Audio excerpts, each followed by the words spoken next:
Eric's Trip from Nevermind the Mollusks, the new Sub Pop single that's called Smother. Blue Sky for Julie before that.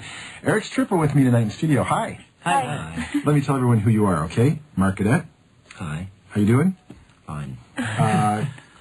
Chris Thompson. Right. How you doing? I'm all right. Julie Durand. Good. Hi. Hi. Good. Wait for the question. How are you? Good, thanks. Great. I thought you'd say that. And also with me is Rick White. Hello, Rick. Hi. So, is this the first time you've played this kind of a tour? Because how far are you going to go? You're going to go to Toronto this time, right? Yeah, just around, up to Toronto. I don't know, it's like 10 shows or 11 shows. Well, like Guelph and we might London be are going to past Buffalo Toronto. too. Oh, yeah? Maybe. But but have you done this kind of this so many stops? Because I know you played Toronto before. Yeah, just Toronto and Hamilton last time we were here. In Vermont. Well, in the Vermonstrous thing. Vermont.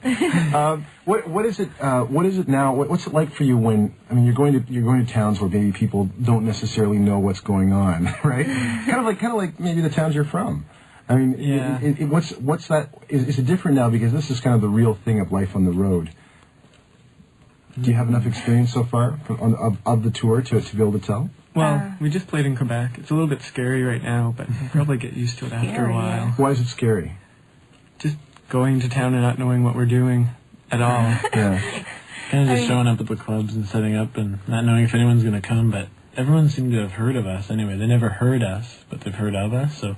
Which is scary, too, because they've read about us and heard... People are curious, kind of. Yeah. I don't have my highway leg, so I've been sick, and hopefully this won't be the Eric's Trip highway fatality tour. Have you ever been in a band before where you had to do the tour in the van, that kind of thing? Nope. So this is the first band, and this is the first van. Yeah. Well, yeah, we had many a band bands, for the but last we didn't time. tour and stuff. We just So you had a van, and you just sort of drove around Moncton in it? No, we've just been in other bands, but we've never gone on tour or something. Out of the Maritimes. Just maritime shows and stuff. What were your early bands like? The one right before that me and Chris were in was kind of like Eric's Trip a lot, and then I was in just hardcore bands before that. And Mark's been in a lot of bands. Yeah. So Mark, have you been in something like, have you been in a blues band? No. Because when I was in the Maritimes, that's all that there was, right? Blues bands everywhere. It was a big thing. I don't know why. I mean, it was, and some of them were really good, but it was one of those. I associated it with drinking somehow. Like you couldn't go to see these things without getting absolutely hammered. But so, what kind of bands were you in? Hardcore? Well, back in '77 and in '78 for Randy Gregory, we were the first two guys in Moncton to catch wind of punk. Mm-hmm. And by '79, we had bands going, and I kind of hold Randy and myself responsible for spreading the gospel of punk, basically, in a way. Well, who gave it to you? I mean, who was the... I saw the Ramones on Don Kirshner's back in October '77, and that's what I waited for all my life. It was like midnight on a Saturday night or something, right? It was Wednesday night. I had to go to school the next day, and it was on at about 2 in the morning because we're an hour behind, and it was cable from ABC in the States, and that's what I waited for all my life. I knew it when I heard the Ramones that night. It blew me. I was into music before that. I even had a band before that. My first band goes back to '74 called Purple Night, but... And they're still together. Purple Night? Yeah. Not named after the Moncton High School football team. No, because I was 9 at the time, and it was named after a Deep Purple song called Black Night, but we changed to Purple because we love Deep Purple and blah, blah, blah. Were you born with a drumstick in your hand or something? You were 9? Yeah. Do you come from a musical family? Very much so. My father played famous jazz bands around Moncton, and my brothers toured a lot, and so we're kind of a musical family. Yeah. Well, what is it? How did you know? When I hear your music, it seems like there's the two tracks we just listened to, right? The first one is so much different from the second one. It seems like there's a willingness to be open to different ideas and to different kinds of music, and not necessarily to just play, I don't know what. Rock and roll. Yeah, or grunge or whatever. There's a refusal to be categorized into one thing or another. And there's a couple bands around that are into that now that I think who are almost perversely trying to make music that's so different, where each track even the tracks that follow each other are different enough to challenge people into saying, hey, you can't categorize this. What is it that gave you the idea that you could be that brave with the stuff that you put down on disc? I don't know. I don't think we didn't really try to thought be about it, different. We tried to have the songs to be the same, but we... Well, we write all the couldn't do songs acoustically anyway, so we know that... They all wrote really folky and kind of mellow, and then at first when we had our other drum, we just tried to play them really, really loud and slow, and like playing folk kind of songs loud and slow with me and Julie doing harmonies and stuff. And then when we got Mark, it all kind of came together a lot more. where they sound more like, like Smother instead of Blue Sky for Julie. It's much live. Well, is Blue Sky for Julie an earlier song or something? It's kind of a bit older. Well, it's like not that. Yeah. last year. We just recorded These are it. an example of the harmonies we're getting here right now. We just recorded it in like February. Yeah, we just recorded it, but it's an old song. Yeah. Yeah. The Nevermind the Mollusks thing, of course, has been written up. You mentioned that, right, Chris? That there's a lot of things written about you that maybe people have heard about you from press before they actually heard your music. Yeah. And this has been written up, of course, because this is the first Sub Pop thing that you've done. Yeah, right. Okay. Why did you say no to Sub Pop first? Because that's what happened, right? Yeah, I guess just because of the offer we got. It was Yeah.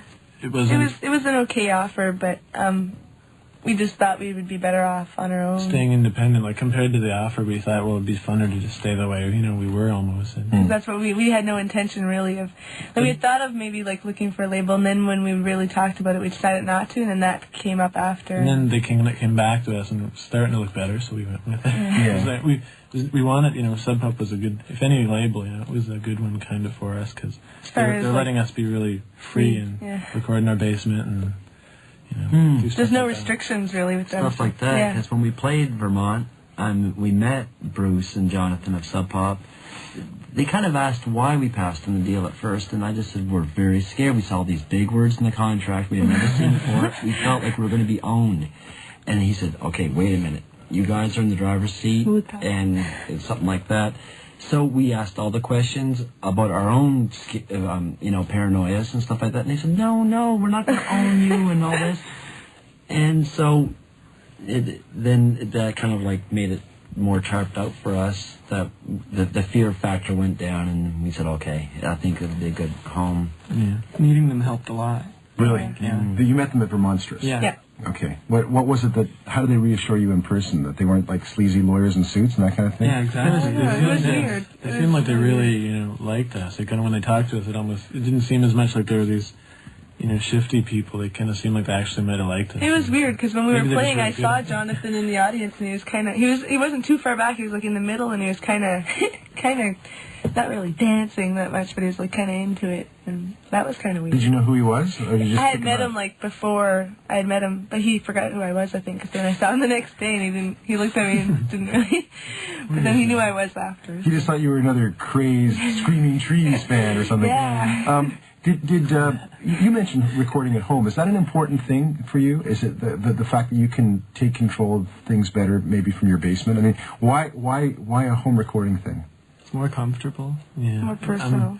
We really kind of want to be in control of the whole sound of the recording, not for I don't know, because we don't feel comfortable in studios because we don't feel like we have the time to really get these, right moods and stuff. Yeah. We really I think recording's a really personal thing, and if I record it with some other producer and stuff, it doesn't seem as much like mine. It's like we just kind of gave it to him to kind of screw around with it. Yeah. Well, Peter is a very, the EP that comes out on Murder Records, it's available on Murder Records, is a very eccentric sounding record. But by that I mean, eccentric in a good way. Yeah. But it doesn't sound, it isn't, there's voices that kind of bleed from track to track. There's peculiar noises that come in between the tracks. It seems like I was wondering whether I was supposed to be hearing what I was hearing on it or not. Yeah, a lot of it's really Sometimes natural. they're mistakes. Sometimes it's things that just kind of came in by. Wasn't deliberate, but doing vocal overdubs with the TV on and stuff in the background. It's not. We didn't stick them in. We didn't overdub those samples. They just kind of accidentally get on, which You is mean you forgot to turn off the TV? or we Well, just sometimes leave it we just on. leave it on, 'cause see if it it'll gives a pick great mood that we like. When we listen to our records, it's nice to hear stuff like that instead of listening and hearing. Remember that studio? Yeah, it seems like- remember that TV show when it If was Peter on? if Peter would have been recorded in the studio, it would have sounded so much more clinical. when we tried it, eccentric. we tried to record in a studio, Yeah, and it we didn't was like the way it awful. turned out. so Why? we did it out. We really rushed it, I think, too. We did it all in one day. and it was- The yeah. magic came out when Rick recorded it down his basement, Yeah. not when it was done in a studio in Halifax. It was fine in Halifax, but I find Rick brings up the magic more of the band. We're slowly getting better at it, too, at finding what we want, kind of. He can do And- stuff to a four-track that... I'm recording every Moncton band now to practice.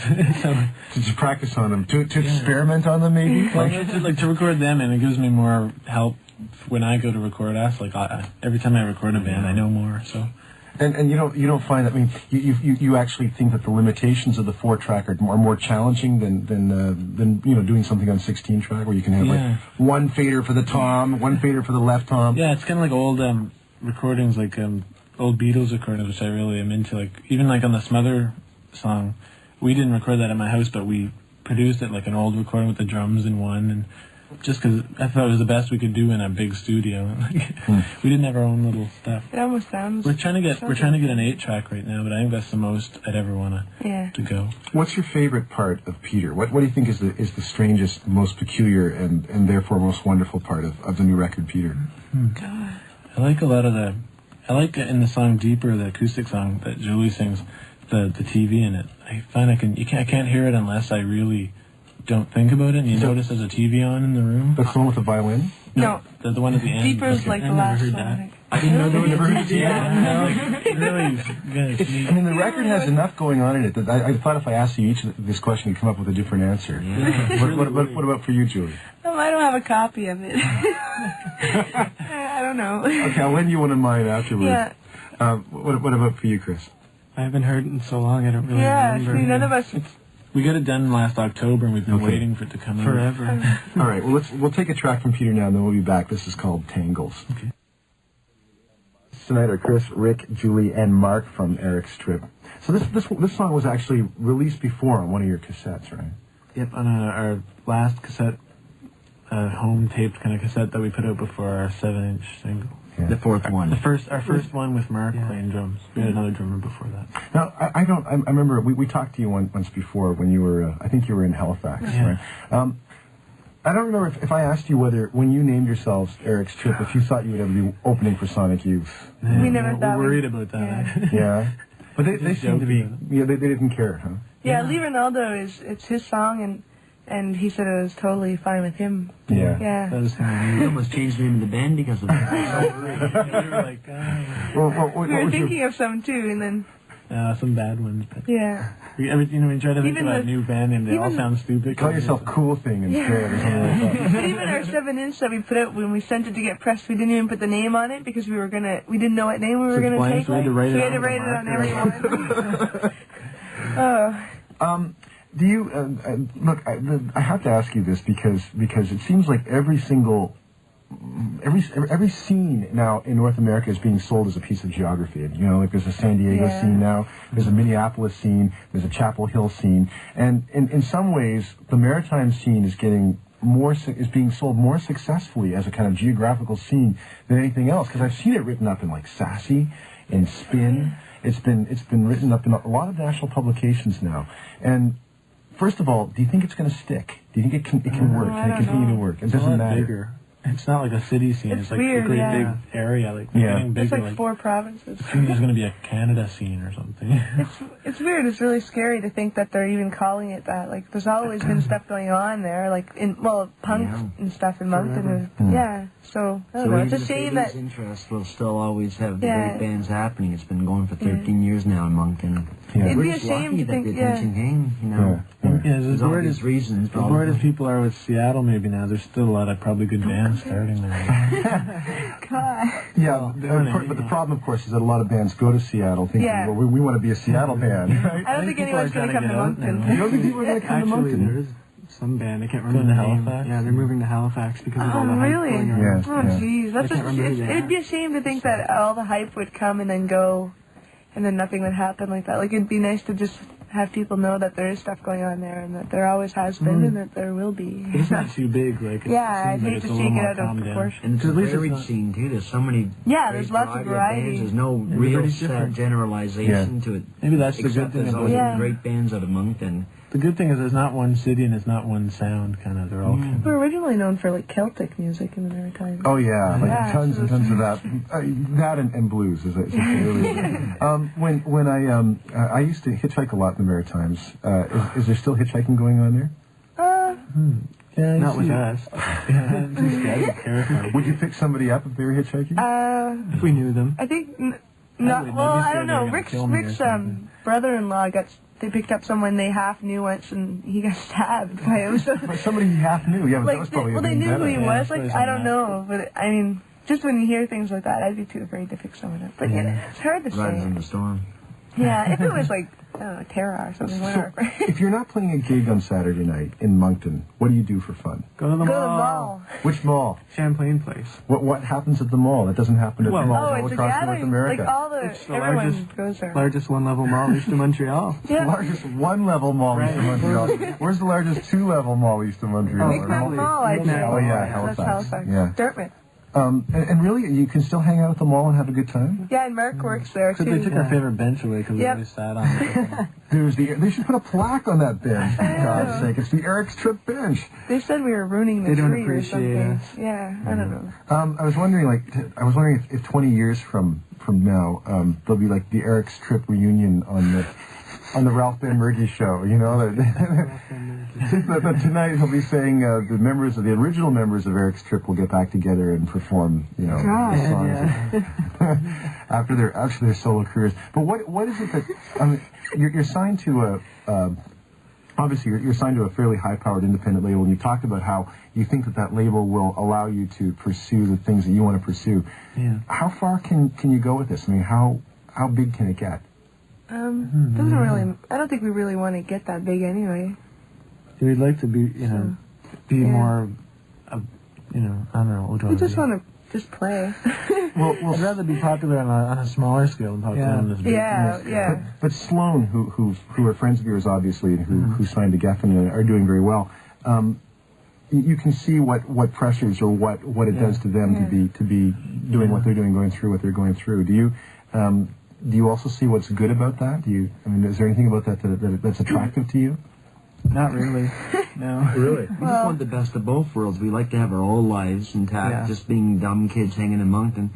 But to get a little bit of recognition with the bands that we're in, instead of always having like 1 or 2 people show up or 20 or whatever, is nice too. So we'd like to just go for like having our little band and kind of being liked and maybe, minorly successful. And then still have... We don't want to Yeah. be stuck in a van for Home like life. 4 months at a time. Yeah. So we don't want to give up that Especially all for music. We'd still like to have the best of both worlds, our own home lives, plus to be in the band too. And so things have been so good. Sloan got a super van in Europe. Did They had a super van with beds and TVs and VCRs in the van. Well, maybe selling out is worth it. I'm not saying that they sold out, but I'm just saying. No, they got a nicer band than we did. Well, I mean, a lot of bands, people like Firehose and the Minutemen, the touring is part of the ethic for them, and being able to get from one place to the next quickly and efficiently, and then setting up and playing a real blazing set is what it was all about, right? Yeah. So, Oh yeah. Some bands are more road hungry.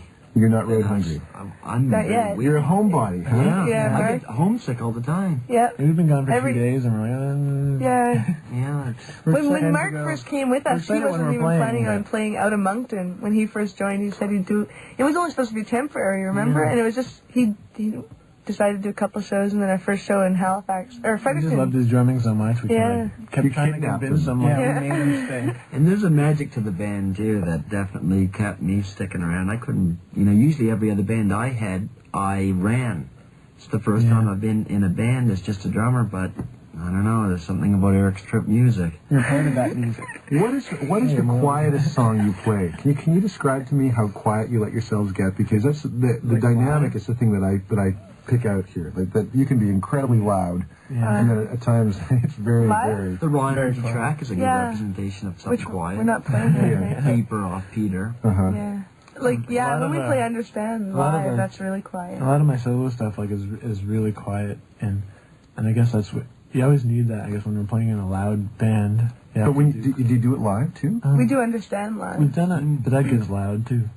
Yeah, but it's It's basically like an pretty extreme quiet. one. I'd like to do tango. And how does that go down in a club when you do that? like When the you go for those extremes? I mean, I think it Sometimes scares it gets people exotic. sometimes. It's Really? weird, yeah.